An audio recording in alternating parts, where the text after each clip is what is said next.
कहानी में। सामाईन हज़रात, तारीख गवाह है कि एक अरसे से औरत मजलूम चली आ रही थी। यूनान में, मिस्र में, हिंद में, चीन में, गर्ज हर कौम में, हर खत में कोई ऐसी जगह नहीं थी जहां औरत पर जुल्म के पहाड़ न टूटे होंगे। लोग उसे अपने एशा विशत के गर्ज से खरीदो फरोख्त करते और उनके साथ हैवानों से भी ज्यादा बुरा सलूक किया जाता था। लड़कियों को जिंदा दरगोर कर देते थे।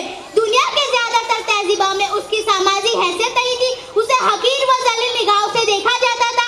उसके माशी व सियासी हुकूक नहीं थे। वो आजादाना तरीके से कोई लेन देन नहीं कर सकती थी। उसे अपनी मर्जी का हुक्म नहीं था। यहाँ तक कि उसे फरियाद करने का भी कोई हक हासिल नहीं था।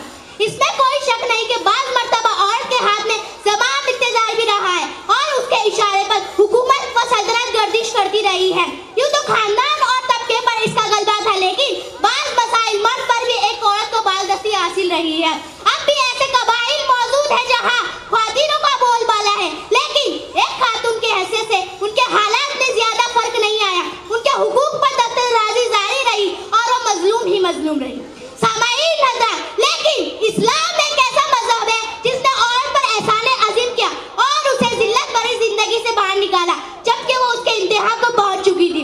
उनके वजूद को गवारा करने से भी इनकार किया जा रहा था। तो नबी करीम सल्लल्लाहु अलैहि वसल्लम रहमतुल लिल आलमीन बनकर तशरीफ लाए और आपने पूरी इंसानियत को इस आग की लपेट से बचाया और औरत को भी इस गड्ढे से निकाला और जिंदा दफन करने वाली औरत को बेपनाह हुकूक अता फरमाए और कौमी अमली जिंदगी में ख्वातीनों की क्या अहमियत है उसकी जिम्मेदारियां सौंपी और औरत को समाज में अजीम व तरीन मर्तबा अता फरमाया।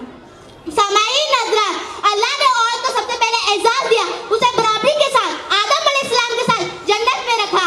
फिर हमने आदम से कहा तुम और तुम्हारी बीवी जन्नत में रहो। या अल्लाह ताला ने औरतों को बराबरी के हुकूक दिए।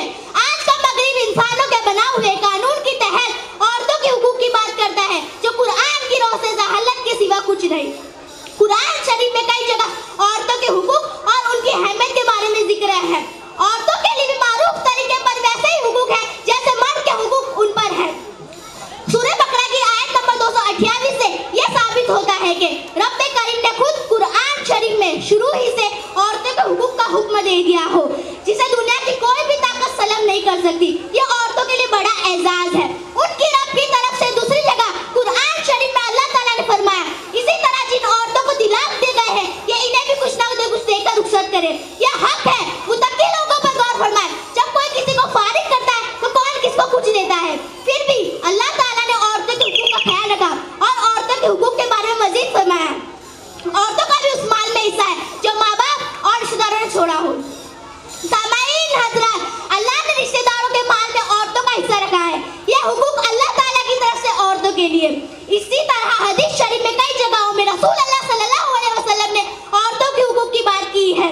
हज़रत अब्दुल्लाह बिन उमर से रिवायत है कि रसूल सल्लल्लाहु अलैहि वसल्लम ने फरमाया सारी दुनिया सुरमा है और दुनिया का बेहतरीन सुरमाया नेक औरत है जिसका जिक्र मुस्लिम शरीफ में है। सामाईन हज़रात, आखिर में इस शेर के साथ अपनी तकरीर को खत्म करना चाहती हूँ। मुश्किल थे रास्ते आसान हो गए, मुश्किल थे